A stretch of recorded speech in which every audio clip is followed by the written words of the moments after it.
comienza Titulares de la Mañana con Pedro García Otero.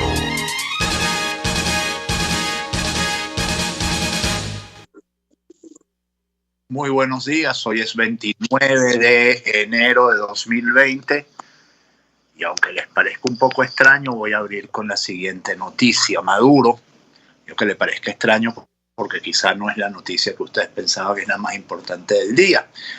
Maduro sustituye a Jacqueline Faría en el gobierno del Distrito Capital, dice una nota que firma el periodista Miguel da Silva en Caraota Digital. Nicolás Maduro sustituyó este jueves a la jefa de gobierno del Distrito Capital, Jacqueline Faría, por Nahum Yepte Fernández Molina, a quien catalogó de joven revolucionario y luchador. En su cuenta de Twitter, @NicolásMaduro, aseguró que Fernández Molina desde ahora en adelante estará asumiendo este importante compromiso a la batalla y a la victoria. Nahum Faría ostentaba el cargo desde agosto de 2020, es decir, llevaba 5 meses en el cargo, cuando asumió la jefatura por la muerte de Darío Díaz por COVID-19. Faría había solicitado la anexión de los municipios Baruta, El Hatillo y Chacao al más grande de Caracas, Libertador. Esta idea fue rechazada por los alcaldes de los municipios afectados, quienes se unieron y realizaron asambleas en torno a la propuesta. Hasta ahí todo bien, una sustitución normal de funcionarios, por cierto, típica de del chavismo, de los 20 años de chavismo, donde nadie dura más de 6 meses en el cargo, salvo ciertos ministros que llevan muchos años allí, como Vladimir Padrino, o como pasó Reverol también, bastantes años, Néstor Reverol, bastantes años como ministro del Interior. Pero resulta que un poco después del tuit de Nicolás Maduro, poquito después del tuit de Nicolás Maduro, se pronuncia por primera vez sobre el tema que había traído a la palestra pública Jacqueline Faría, el tema de anexar los municipios de Miranda al Distrito Capital, los municipios mirandinos de Caracas al Distrito Capital. Se pronuncia Héctor Rodríguez, gobernador de Miranda, que no había abierto la boca desde que Jacqueline Faría hizo su propuesta. No había dicho ni pío. Sale Héctor Rodríguez y dice: gobernador Héctor Rodríguez, y aquí tomo una nota del pitazo, a Miranda nadie la divide. El gobernador de Miranda se pronunció en contra de la propuesta de anexar los municipios Baruta, Chacao, El Hatillo y Sucre al Distrito Capital y declaró que no apoyará cualquier postura individual que pretenda dividir el Estado. Arma un video Héctor Rodríguez en sus redes sociales y desde los jardines de la estancia en Los Palos Grandes, Caracas, indicó que se reunió con los presidentes de las juntas de condominio del eje metropolitano, quienes le manifestaron su preocupación por la medida, la cual calificó de rumores, a pesar de que fue anunciada por Faría en una entrevista en Venezolana de Televisión el pasado 6 de enero, cuando todavía era jefa de gobierno del Distrito Capital. Esto nos lo dice el pitazo. Les respondo, a Miranda nadie la divide. Cualquier postura individual no contará con nuestro apoyo y no sucederá. Vamos a seguir trabajando para mantener a Miranda unida. Como les digo, primera vez que uno oye a Héctor Rodríguez hablar en público sobre esto. Su pronunciamiento, dice el pitazo, ocurre 3 semanas después de las declaraciones de la ex jefa del Distrito Capital, quien ahora se dedicará solo a la actividad parlamentaria, luego de haber sido sustituida de su cargo este jueves por el presidente del Consejo Municipal de Caracas, Nahum Fernández, quien fue designado por Nicolás Maduro.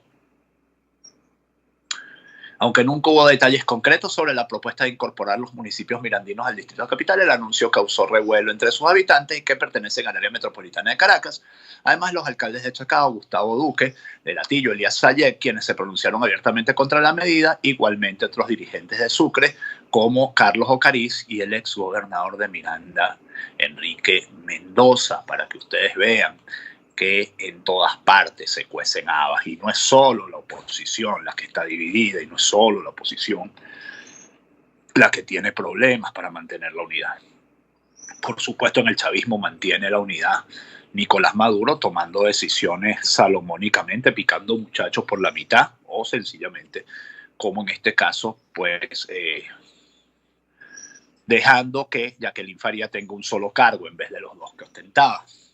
El de diputado, que por cierto, según la ley del régimen parlamentario aún vigente, un funcionario público, un diputado no puede tener ningún otro cargo público. Puede dar clases en una universidad, es lo único que puede hacer.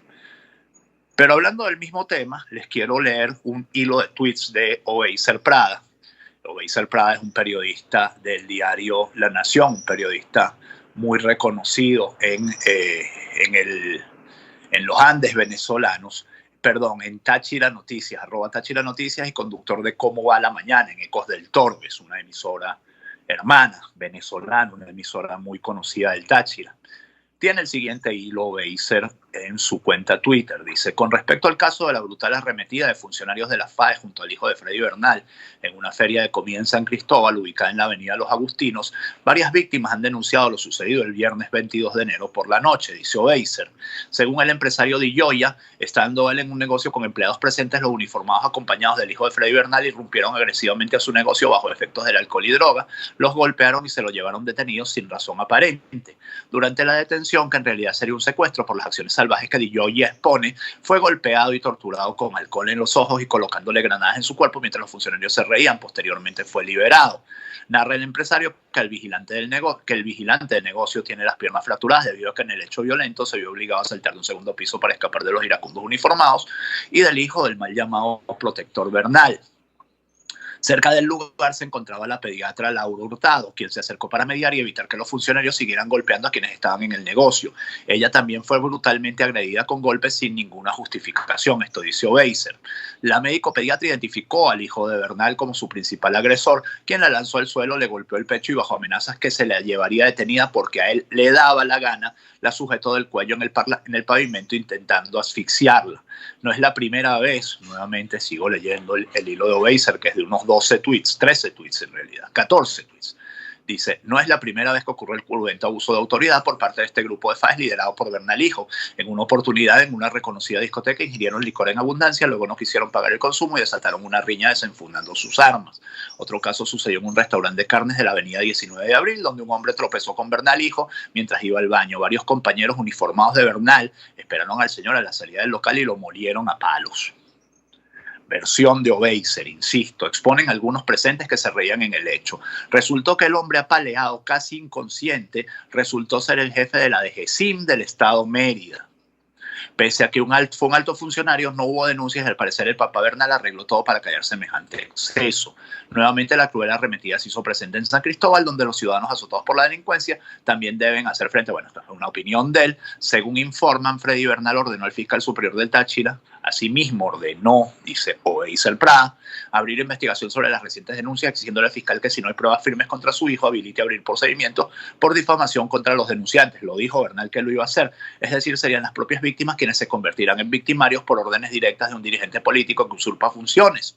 Por ello, otros dueños de negocios no han querido denunciar porque amenazados, dice así, tanto ellos como su familia. Al parecer, esta vez como la arremetida se hizo pública en la cúpula del partido chavista, le exigen a Bernal que ponga freno a su hijo y al parecer lo trasladarán a Caracas para limar tensiones. Sin embargo, no habrá castigo para los malhechores. Todo ello, entre lo poco que se logra saber, ocurre con la FAES en el Táchira. Son dueños y señores de la ley y la justicia. Solo imaginen lo que ocurrirá en un futuro, dice Oveiser Prada, cuando Bernal cumpla sus aspiraciones de ser gobernador del estado Táchira.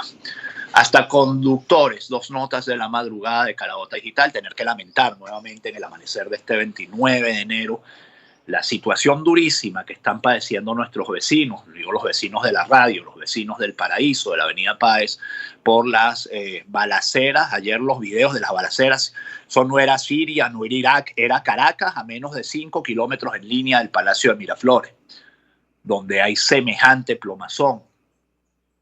Hasta conductores resultaron heridos por balas perdidas en el tiroteo de la Cota 905 este jueves, luego de haber transcurrido horas del enfrentamiento entre bandas criminales que operan conductores fueron alcanzados por balas perdidas en vías de la capital. El primero de la noche se trató de un conductor que circulaba por la Comandancia General de la Guardia en la autopista Francisco Fajardo, sentido oeste, cuando fue alcanzado por 3 impactos de bala de alto calibre en su vehículo. El mismo se detuvo en el módulo de auxilio vial para ser evaluado por los paramédicos de vías rápidas, resultando ileso. Minutos antes, mientras la estación de servicio, ubicada en El Paraíso, El Torreón, despachaba combustible en horas de la noche, un usuario de 43 años que ya se encontraba colocándole gasolina a su vehículo, fue alcanzado por una bala perdida en su pierna. Imagínense el horror que una bala de esas le hubiera pegado a un surtidor de gasolina y se hubiera prendido.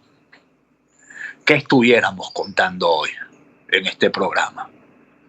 ¿Cuál sería el horror que nos tocaría vivir a los caraqueños hoy si tal cosa hubiese sucedido? De igual forma fue evaluado y trasladado al centro asistencial más cercano por los llamados ángeles de la autopista. Usuarios reportaron que el acceso al Paraíso por la autopista Francisco Fajardo se encontraba restringido, al igual que por la autopista Norte-Sur y la Plaza Madariaga. Entre tanto, antisociales disparaban a quienes buscaban ingresar al túnel La Planicie. Asimismo, los paramédicos de vías rápidas aseguran que algunas personas dejaron sus vehículos abandonados dentro del mismo sin llaves para poder extraerlo. Esta es la consecuencia de la política de zonas de paz, la consecuencia de las OLP, la consecuencia de tantas cosas, ¿no? Los mismos que han hecho operativos policiales, no se me ocurre otra manera de definirlos, por ejemplo, brutales o con uso excesivo de la fuerza, sin ninguna duda, por ejemplo, en el caso de la llamada masacre del Junquito, son los mismos que no pueden controlar los tiroteos entre bandas en la 905. Entonces la pregunta es, ¿no pueden o no quieren? Les hablaba de 2 notas de esta madrugada. La segunda nota es que el nuevo enfrentamiento, dice la nota de Franklin Delgado, dice Franklin Delgado en Carabota Digital, balas de la Cota 905 impactan edificios y vehículos en El Paraíso.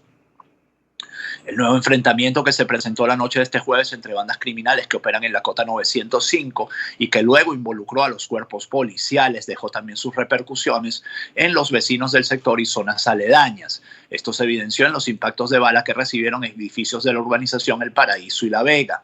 Agujeros en las paredes, vidrios impactados y casquillos de bala fueron las pruebas del peligro que se vivió durante horas cuando los antisociales recibieron a las tanquetas policiales a fuego limpio. El intercambio de disparos se suscitó desde lo alto del barrio Refugio del Coqui, uno de los delincuentes más peligrosos del país, llegó incluso hasta la avenida Páez. A la vía alcanzaron disparos que impactaron también a vehículos según reportes de testigos. Y les sugiero que se busquen el timeline de la periodista Johanna Marra, @Johanna con Y, Johanna con H, Marra, para que oigan el horror de la plomazón y las balas perdidas impactando en algunos apartamentos. 28 de enero de 2021, hoy es 29, por supuesto, 28 de enero de 2021 quedará para la historia como el día en el que se incendió la sede del Ministerio de Educación, la Casa de Bello, en la esquina de Salas, en Caracas. Usuarios en redes sociales reportaron este jueves 28 de enero un fuerte incendio en la sede del Ministerio de Educación, ubicado en el centro de Caracas. El reporte de Delmiro del Barrio señala que el cuerpo de bomberos ya se encuentra en el lugar para atender el siniestro. Aún se desconocen las causas que pudieron motivar el incendio. Después se conocieron, según esto es una nota del Impulso, horas después la DGCIM dice que el incendio en el Ministerio de Educación habría sido un sabotaje. Base de contrainteligencia militar número 82 Libertador sospecha que el incendio en el Ministerio de Educación es un sabotaje, dice el periodista Eligio Rojas, que como saben ustedes es bien cercano quiero decir, tiene fuente en los cuerpos de seguridad del Estado. No cabe la menor duda de que lo ocurrido en el Ministerio de Educación fue un sabotaje. Por supuesto que estoy siendo irónico, es el sabotaje de 20 años de malas políticas, de falta de mantenimiento, de abandonar todo, de vivir del cuento y de vivir de la renta, de lo que les dejó la democracia. Y ahora, cuando todo se incendia, por supuesto, recurren al expediente fácil de decir que fue un sabotaje. 6:44 minutos ya, titulares de la mañana de RCR 750M. Esta mañana está saliendo fluidito. Jaime Nestares en la dirección de la estación, Marilia García en la producción, César Arteaga en los controles. Quien les habla, Pedro García Otero, hacemos este programa. La Unión Europea pide precisiones sobre la posición de Estados Unidos frente a la crisis de Venezuela, aunque Joe Biden ya se manifestó sobre el tema. El alto representante para la política exterior del bloque, Josep Borrell, un señor que cuando te lo encuentras en una no sabes si va subiendo o si va bajando, descartó que vayan a reabrirse pronto las negociaciones entre el régimen y la oposición.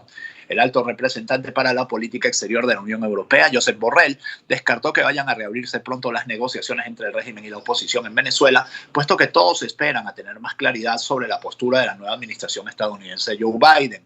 En una entrevista telemática con EFE y otros 4 medios, Borrell afirmó que no hay señales de que se vayan a abrir a fecha fija las negociaciones entre ambas partes que estuvieron auspiciadas por el gobierno de Noruega hasta su ruptura en 2019. La oposición está adaptándose a la nueva situación y todos están esperando cuál será la actitud de la nueva administración americana, que será sin duda determinante. Yo creo que tampoco la nueva administración americana tiene muy claro lo que va a pasar con ellos, lo que va a pasar con el tema venezolano, a juzgar por lo dicho en estos días por Anthony Blinken, secretario de Estado de Estados Unidos, es decir, nada.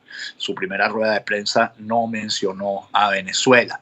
En tanto, Bloomberg dice que Chevron y Reliance piden al gobierno de Biden restablecer intercambio de crudo venezolano por gasoil. Representantes de Chevron y Reliance se reunieron con funcionarios del gobierno de Estados Unidos para discutir el tema venezolano. En lo más alto de la agenda resalta la reanudación del intercambio de crudo por diésel. Esto fue aseverado a Bloomberg por fuentes anónimas que pidieron no ser identificadas porque la información no era pública. De acuerdo con este medio, Chevron Corp y Reliance Industries LTD se están reuniendo con funcionarios del Departamento de Estado de Estados Unidos para solicitar una revocación de algunas de las restricciones del gobierno de Trump contra la industria petrolera de Venezuela. Indican que se busca restablecer las transacciones conocidas como swaps de petróleo. Swap significa intercambio, que permitirían a las empresas recibir crudo venezolano a cambio de suministrar diésel, dijo una de las fuentes. Afirma Bloomberg que Reliance, que es de la India, sustenta su petición de reanudar los canjes de diésel, argumentando que estas operaciones no proporcionan efectivo al gobierno venezolano, sino que ayudan a aliviar la crisis humanitaria. El diésel se utiliza en la generación de energía, el transporte público, la agricultura y para la distribución de alimentos y medicinas. En tanto, la Asamblea Nacional, saben ustedes, la Asamblea Nacional designada en los comicios del 6 de diciembre de 2020, repudió en pleno, no podría ser de otra manera, ya empezamos como con la Asamblea Nacional Constituyente, ¿no? Decisiones por unanimidad. Repudia en pleno acciones del gobierno peruano contra venezolanos. Está bien, es algo digno de apoyar en pleno, pero ya empezamos, ¿no? No hay ni siquiera una objeción, no hay ni siquiera una duda de por qué esto está sucediendo, ¿no? Que es el hecho de que este país siga expulsando a millones de sus ciudadanos porque no hay alternativas políticas, porque no hay alternativas económicas y en última instancia porque no hay libertad. Este jueves los 277 diputados que conforman la Asamblea Nacional aprobaron la realización de un acuerdo para repudiar las acciones que impulsa el gobierno del Perú contra los migrantes venezolanos. Por cierto, otra que va a ser una característica de esta Asamblea Nacional, votar por cosas que no tienen ninguna trascendencia más allá de lo simbólico. El acuerdo, que será elaborado por el diputado Timoteo Zambrano, jefe de la Comisión de Política Exterior, fue votado por la unanimidad de los parlamentarios luego de haber sido solicitado por el diputado Ángelo Canto, quien llamó la atención sobre el reciente anuncio por parte de las autoridades del país incaico sobre la movilización de tropas militares a la frontera con Ecuador para evitar el ingreso de venezolanos a esta nación. Es la nota que firma Jesús Hinojosa para Últimas Noticias. Es público y notorio el atropello a nuestros compatriotas en suelo peruano, pero es necesario que nuestro Parlamento promueva un rechazo a esta conducta del gobierno peruano, apuntó el parlamentario Canto. Esta solicitud fue apoyada por el presidente del Parlamento, Jorge Rodríguez, quien procedió a solicitar que se realice esta votación inmediatamente por considerar que estas acciones xenófobas deben ser condenadas por todos los miembros de la Asamblea Nacional.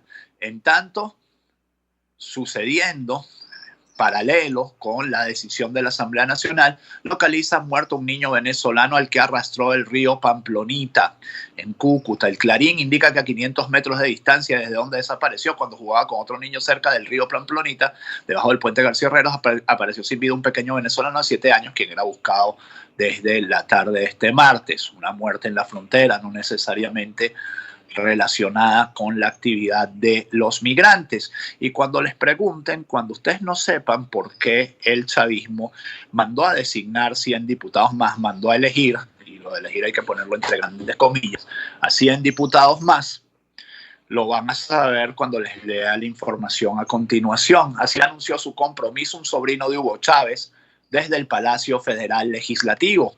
Un sobrino del fallecido presidente Hugo Chávez contraerá matrimonio. Se trata de Hugo Rafael Chávez Terán, quien es hijo de Narciso Antonio Chávez. Chávez Terán actualmente es diputado de la Asamblea Nacional, electa en los comicios celebrados por el gobierno de la Revolución Chavista el pasado 6 de diciembre de 2020. El dirigente chavista contraerá nupcias con la también parlamentaria electa en el 6 de diciembre, Naibet Berríos. Ambos dieron a conocer su compromiso a través de las redes sociales. Y Claudio Fermín pensando que esas curules nuevas eran para él y para los de él. Para repartir cambur, hermanos. Sobrino de Hugo Chávez, que se llama igual que él. ¿Cuál es la actividad política de ese joven, si es que la tiene? ¿Quién lo conocía antes de que anunciara su compromiso en Instagram con una diputada también? ¿Y esto qué significa? ¿Significa qué? ¿O qué pretenden que hacernos pensar que significa que el amor se ha instalado en la Asamblea Nacional? Las cosas que estamos viendo en la Venezuela de este día. En tanto, lo que les decía del chavismo dividido, peleado, donde hay gente echándole las cabras pa'l monte al proyecto de Maduro de instalar un sistema, hay que decirlo, de capitalismo a la rusa. Hay gente echándole la partida para atrás. Sudeban prohíbe otorgar créditos contra cuentas en divisa y lanza advertencias sobre productos con dólares. La Sudeban recuerda a las entidades bancarias bajo su supervisión que se considera como crédito todas aquellas operaciones en moneda nacional que comprenden el arrendamiento financiero, descuento de facturas, cartas de crédito, anticipos, reportos, garantías y cualesquiera otras modalidades de financiamiento o operaciones activas realizadas por las instituciones bancarias. No importa que luego los créditos en bolívares estén indexados a la tasa de cambio oficial, porque eso es lo que es, ¿no? Los créditos comerciales hoy por hoy están ya indexados al dólar. Pero cada vez que hay un anuncio hacia adelante para la dolarización de la banca, Sudeban va y lo tira para atrás. Algo está pasando allí. ABC, mientras tanto, dice que vinculan, ABC el de España, que vinculan a Raúl Gorrín con el apartamento de Claudia Díaz, ex tesorera de Hugo Chávez en España. La Policía Nacional de España vinculó una propiedad de Claudia Díaz, ex tesorera del fallecido presidente Hugo Chávez, y su esposo Adrián Velázquez, valorada en al menos 1,8 millones de euros, con el empresario Raúl Gorrín, quien habría costeado la propiedad con presuntos sobornos. De acuerdo a un informe al que tuvo acceso ABC de España, la relación entre ambos venezolanos podría implicar una inhibición a la Audiencia Nacional, donde el empresario forma parte de una lista de investigados en la causa sobre el presunto saqueo de petróleos de Venezuela y las acusaciones de blanqueo de fondos dentro del país europeo. Por cierto, habrá insistido Tarek William en la solicitud de extradición de la señora Claudia Andrade. Seguramente no se sabe. No se sabe para qué la quieren aquí, tampoco se sabe para qué hicieron eso. La policía destacó que el apartamento ubicado en la calle de Montesquinza de Madrid, donde reside actualmente el matrimonio, fue adquirido desde cuentas bancarias en Suiza a nombre de la sociedad panameña Invesco Capital Fund, controlada por Velázquez. Esta cuenta habría recibido en 2011, estando Díaz al frente de la Organización Nacional del Tesoro, 6,3 millones de dólares del Belsaid Overseas S.A., precisamente controlada por Raúl Gorrín, reseña El Medio. Según detalla la Unidad de Delincuencia Económica y Fiscal, la relación entre el matrimonio y Gorrín debió ocurrir cuando Díaz se desempeñaba como tesorera del gobierno de Hugo Chávez. Hay que decirlo con todas las letras, cuando Hugo Chávez fallecía, estaba enfermo de muerte y el país era una rebatiña entre los que estaban debajo de él. 6:53 minutos antes de irnos, leerles la publicidad. Tecnohospitalaria, innovamos para servirle y tenemos todo lo que usted necesita para combatir el COVID-19, mascarillas, guantes de examen, geles antibacteriales, bragas de protección biológica, alcohol y mucho más. ¿Cómo ubicarnos? Tecnohospitalaria.com, nuestra página web, de ahí para abajo los correos, info@tecnohospitalaria.com, las redes sociales, Facebook, Twitter e Instagram como Tecnohospitalaria, y los teléfonos 0212-715-8543, 312-519-6031. Tecnohospitalaria, innovamos para servirle. Tenemos lo que usted necesita para combatir la COVID-19. Fede Cámaras ha emitido un comunicado en el que ofrece pleno apoyo para coordinar la aplicación de la vacuna del COVID-19. Alguien decía por ahí que hay que encargarle la vacuna del COVID-19 al mismo que le consigue las balas al coqui, porque era impresionante la cantidad de balas que echó esa gente en todo el rato ese que estuvo anoche. Por cierto, las balas no son monopolio de Cabin. Las balas no tienen un identificador. Preguntas que uno se hace. A través de un comunicado, la Federación de Cámaras y Asociaciones de Comercio y Producción de Venezuela recalcó su disposición de mantener sus esfuerzos y ofrecer sus capacidades en procura de soluciones a la crisis humanitaria en Venezuela, misma que reiteraron durante el encuentro sostenido con miembros de la Comisión Especial de Diálogo, la Paz y Reconciliación Nacional, encabezada por Jorge Rodríguez. Al respecto, Ricardo Cusano, presidente de FEDECAMA, subrayó la importancia de que en el marco de la pandemia los actores sociales, principalmente el sector privado, participen de manera inclusiva y articulada en las actividades del proceso de vacunación contra el COVID-19. Fede Cámaras reiteró su voluntad de diálogo expresada durante años e instó a la comisión a facilitar el diálogo tripartito con el gobierno, lo que les hablaba yo ayer de la tripartita, el tripartismo como manera de hacer política de la revolución chavista, exhortando que este último, conforme a las normas del organismo tripartito y a las recomendaciones de la Comisión de Encuestas de septiembre de 2019, esta es la Comisión de Encuestas de la OIT, 406 nuevos contagios de coronavirus, superando los 125.000 casos en Venezuela. La Academia de Medicina de Venezuela desconoce las goticas milagrosas de Maduro y le pidió que no desinforme a la población. Fallece un cuarto niño en Venezuela con síntomas de COVID-19, un bebé de 2 años en el estado Lara. Y para cerrar, el tribunal reitera que trabajadores humanitarios de Azul Positivo se mantendrán detenidos. El Tribunal Cuarto de Control del Estado Zulia declaró sin lugar la medida de privativa de sustitución de privación de libertad para los trabajadores de la ONG Azul Positivo. Así lo informó la Comisión para los Derechos Humanos del Estado Zulia, por lo que los trabajadores humanitarios se mantendrán detenidos. Habría que saber qué les cobran a la gente de Azul Positivo, con quién se metieron que les están cobrando una tarifa, le están cobrando un precio tan alto por su labor de hacer, pues valga la redundancia, labor humanitaria por los enfermos de VIH en el estado Zulia. 6:57, que este 29 de enero ya se nos acabó enero, o sea, todo lo que ustedes esperan de él. Nos encontramos, si Dios quiere, en febrero, el lunes, ahí mismo, pasado mañana, en 3 días. Chao, cuídense. Informe RCR presentó Titulares de la Mañana con Pedro García Otero. Este programa fue presentado por Tecnohospitalaria.com, la calidad que da la experiencia en servicio técnico de equipos médicos y estéticos. RCR 750 AM, porque lo